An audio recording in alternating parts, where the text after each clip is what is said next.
சென்னை நகரத்தின் ஆரங்கால வளர்ச்சி மற்றும் கட்டமைப்பில் ஆற்காடு நவாப்கள் ஆங்கிலேயர்களுக்கு இணையாக பணியாற்றியுள்ளனர்.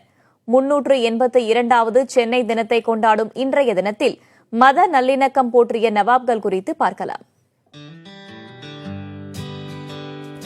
ஆங்கிலேய கிழக்கிந்திய கம்பெனி இந்தியாவில் கிழக்கு கடற்கரை பகுதியில் 1639ஆம் ஆண்டு புனித ஜார்ஜ் கோட்டையை கட்டிய பின் அதனை சுற்றி குடியேற்றங்கள் அமைக்கப்பட்டு மதராஸ் நகரம் உருவானது.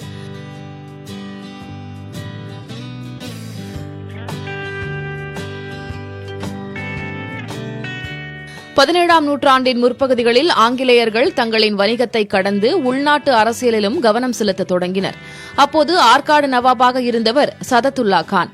இவர் கோவளத்தில் ஒரு துறைமுகத்தையும் கோட்டையையும் அமைத்து அடையாற்றின் வடக்கு கரையில் சதத்துல்லா கான் ஜுமா மஸ்ஜித் என்கிற பள்ளிவாசலையும் கட்டினார். அந்த பகுதி சதத்துல்லா கானின் இயற்பெயரான முகமது சயீத் பெயரில் சயீதாபாத் என்று அழைக்கப்பட்டது. அதேபோல சென்னையில் அவர்களால் உருவாக்கப்பட்ட சைதாபாத் தான் நாளடைவில் சைதாப்பேட்டையானது. இதுதான் ஆற்காடு நவாப்கள் சென்னை நகருக்குள் பதித்த முதல் தடம்.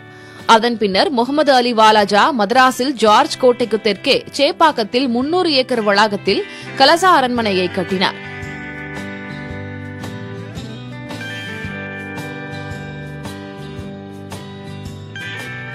வாலாஜா ஆட்சி காலத்தில்தான் மயிலாப்பூர் பகுதியில் வாழ்ந்த இஸ்லாமியர்களின் எதிர்ப்பையும் மீறி கபாலீஸ்வரர் கோவில் தெப்பக்குளம் விரிவாக்கப் பணிகளுக்கு நிலம் தானமாக வழங்கப்பட்டது. பொதுவாக நவாப்கள் மத நல்லிணக்கத்தையும் மனித நேயத்தையும் பேணி வந்தார்கள் என்றே வரலாற்று பக்கங்கள் சொல்கின்றன.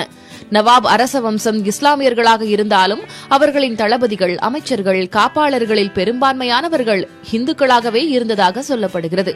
வரலாறுகள் ஒருபுறம் இருக்க, நவாப்களின் ஆட்சி முறை குறித்து விவரிக்கிறார்கள் வரலாற்று ஆய்வாளர்கள். கடன் வாங்கி தான் வாலாஜா பெரும்பாலும் ஆங்கிலேயர்கிட்ட கடன் வாங்கியே கடன்லேயே மூழ்கி போயிடுறாப்புல. கடன் வாங்கி ஆட்சி நடத்தினாலும் ஒரு விஷயத்தில் ரொம்ப இதாக இருக்காப்புல, அது தன்னுடைய ராஜ்யத்தில் எங்கேயுமே அரிசி விலை இதை தாண்டி விற்கக்கூடாது. அப்போ ஒரு ஊரில் அரிசி விலை ரொம்ப தாண்டி போகுதுன்னா உடனே அந்த ஊருக்கு அரிசி நகர்த்து. அதில் அவன் ரொம்ப தெளிவாக இருக்காங்க. மக்களோட அன்றாட இதுக்கு தேவையான இந்த அரிசியோட விலைங்கிறது இதெல்லாம் இருக்கணும், அதை தாண்டி மேலே போகக்கூடாது.